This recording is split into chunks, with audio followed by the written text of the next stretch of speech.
The girl left her friend's house and disappeared without a trace. The police immediately began to look for her, but she seemed to fall into the ground. The next day, the detectives asked for the security tapes, and what they were expecting shocked everyone.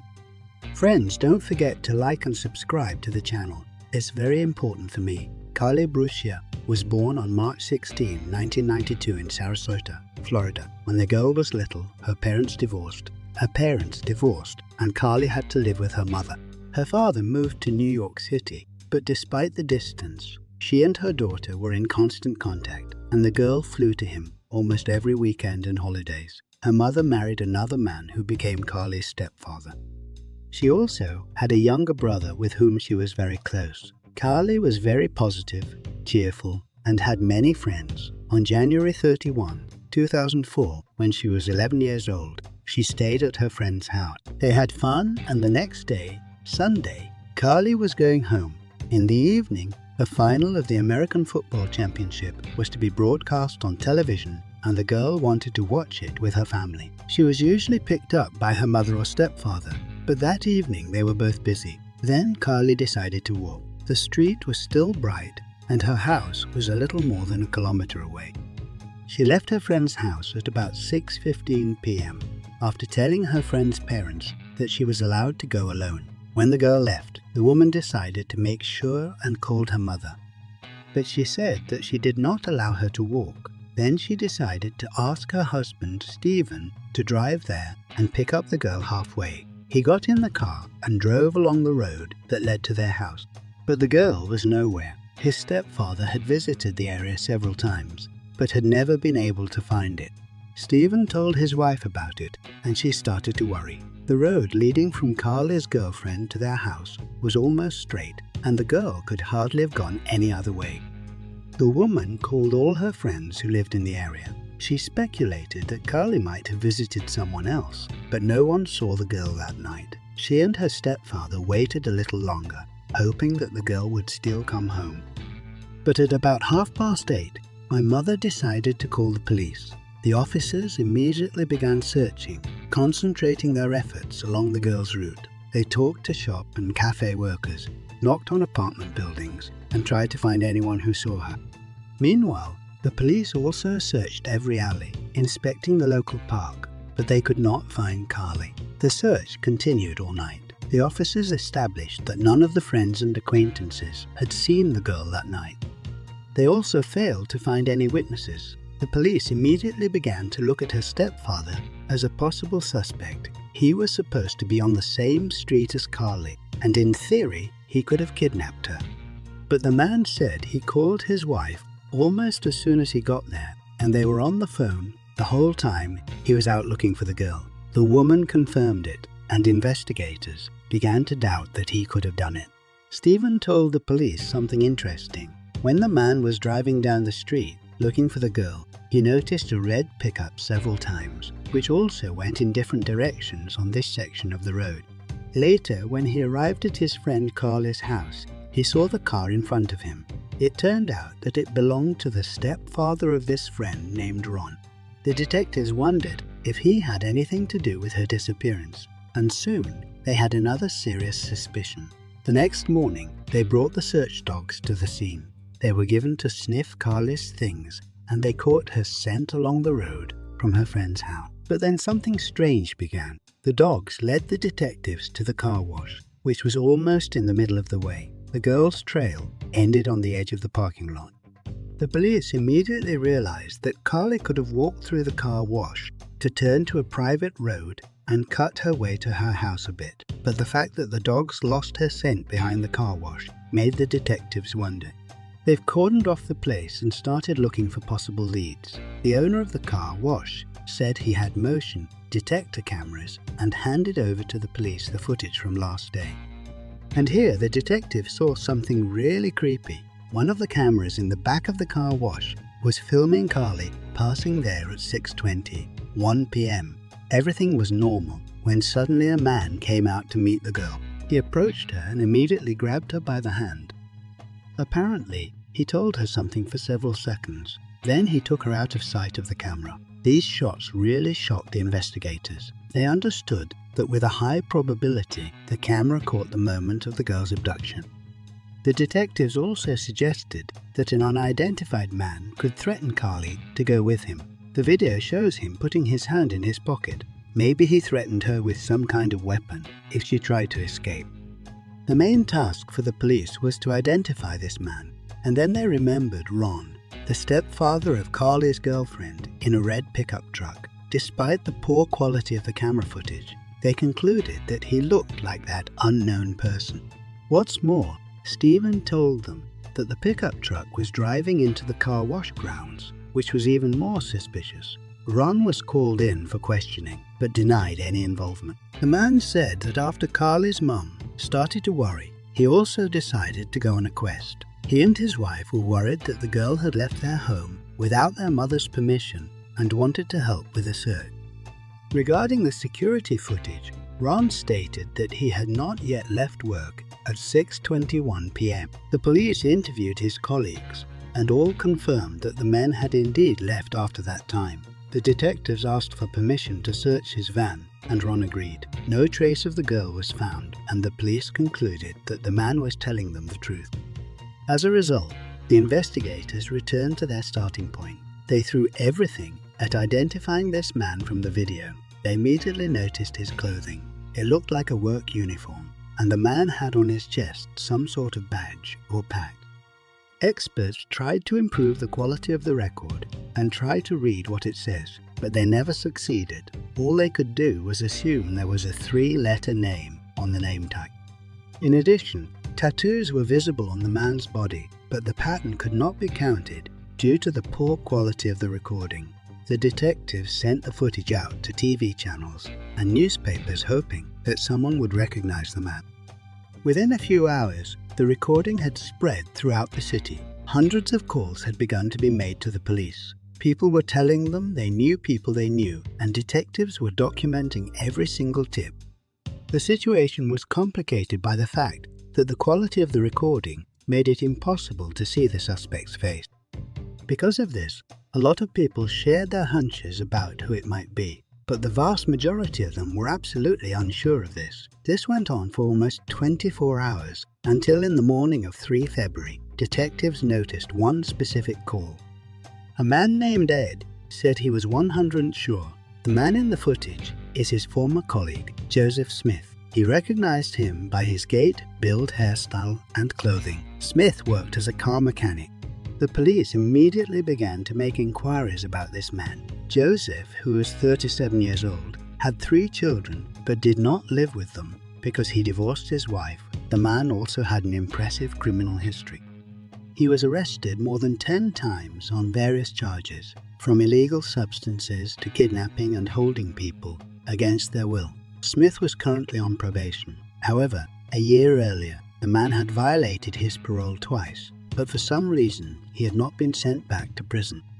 The police also discovered that Smith owned a brown Lincoln and decided to re-examine the security footage. However, they were unable to locate him in the area of the abduction of the girl. However, they noticed another car that had come to the site several times. A light Buick would drive into the car wash parking lot just 3 minutes before Carly was abducted. Unfortunately, due to the quality of the image, the investigators could not see any important detail.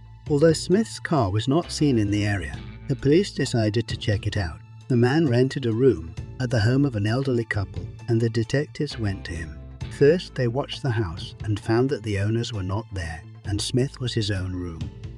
However, when they knocked on the door, no one opened the door. The police called the officer in charge of Joseph's parole and waited. About 45 minutes later, Smith's sister drove up to the house, and she took her brother to the house, and she took her brother to the detective. The man said he had nothing to do with the kidnapping, and he was far from that area that day. When he was shown the surveillance footage, Smith admitted that the man in the photo did look like him, but it wasn't him. The man also allowed investigators to search his room and car without a warrant. In the room, they found several sets of grey mechanic uniforms, similar to those on the kidnapper. The patch also had a 3-letter abbreviation, Joe. As we recall, The experts were able to establish that the kidnapper also had a 3-letter name on his chest. However, no significant evidence was found in the room.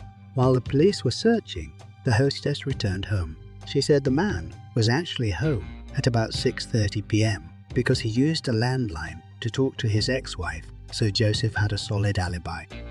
However, during a search of his car, the police discovered 2 spoons that were apparently used to heat up illegal substances. Considering it was a violation of his parole, Smith was arrested and taken to the station. After this, the detectives began to examine other possible suspects, but later that evening, something unexpected happened. The husband of the mistress of the house in which Joseph rented a room came to the police station. The man said his wife had some memory problems and she accidentally gave the police false information. In fact, on the day of his abduction, Smith left his home around 3:00 am and returned at 7:00 the next morning.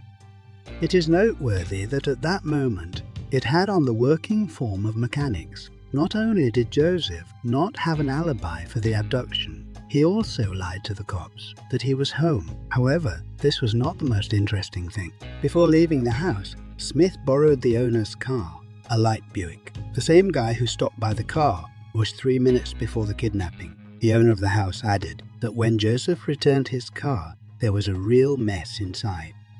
The man moved the seats, moved the things, and didn't explain why he did it. With that in mind, Joseph was immediately the prime suspect and the police brought him in for questioning.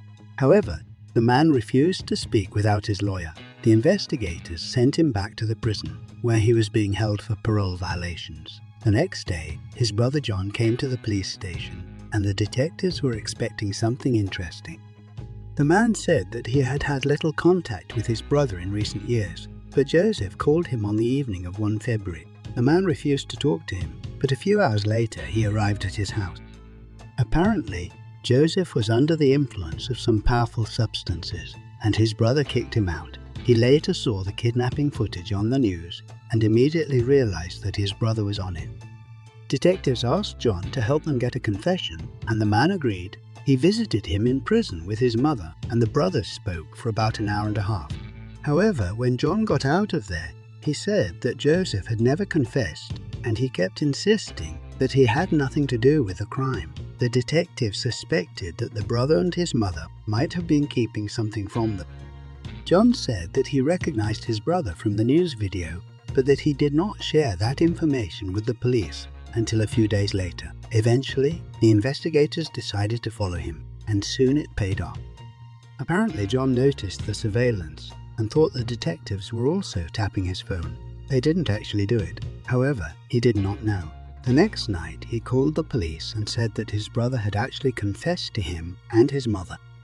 Joseph said he wasn't sure if he killed the girl, but that was the most obvious option. His brother managed to convince him to tell him where he had left Carly, and Joseph said that he had abandoned her near the local church. John and Mum went there, but they never found anything. They had hoped to the last that their relative was not really involved, so they decided to see for themselves before telling the investigators. The police immediately drove to this church, and in the trees near it, they found Carly's body. She was partially missing clothing, and it was clear that the victim had been dead for several days. Meanwhile, the detectives heard from John everything his brother had told him in prison. According to the suspect, he took illegal substances that day, and everything was a blur. He admitted that he had abducted the girl, assaulted her in a car, and then allegedly strangled her. Medical examiners confirmed that the victim was indeed strangled to death. Meanwhile, Kesu was looking into the evidence in the Buick that Joseph borrowed from the landlord. They found several of Carly's hair, as well as 7 pieces of tissue that matched the material on the girl's shirt that night. In addition, there were semen traces on this t-shirt, and DNA analysis showed it belonged to Joseph Smith. All this was enough to charge him with murder. However, despite the confession of his brother and mother, the man again pleaded not guilty, and the case was brought to court. The trial began in November 2005, almost 2 years after the murder.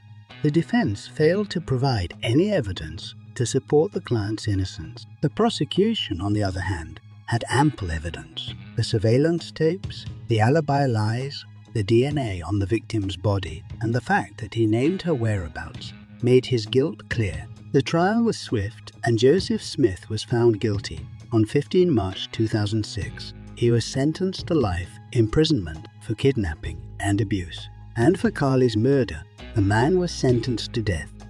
Joseph Smith has since been in prison awaiting execution, but the sentence was quashed 13 years later in July 2017. The reason for this was the new law, according to which a unanimous verdict by a jury was necessary for the imposition of the death penalty. In the case of Joseph, 10 out of 12 voted in favor. The man remained in prison to serve his life sentence, but in April 2020, the court reversed his sentence and returned the death penalty, but Joseph never received the execution. On 26 July 2021, he died in prison at the age of 55. Despite his death, there are still questions in the Joseph Smith case. After his imprisonment, the detectives began to think that he might be involved in other murders. While investigating the matter, they concluded that he had killed a young girl in 2000, whose case had not yet been solved. Even his brother said he suspected Joseph of the crime. The police may one day find evidence that links him to this murder, but it remains unsolved. Share your opinion on this story in the comments, and be sure to like under this clip if you like it. I also recommend subscribing to our channel, where I publish the most interesting criminal news from around the world. Thank you for watching.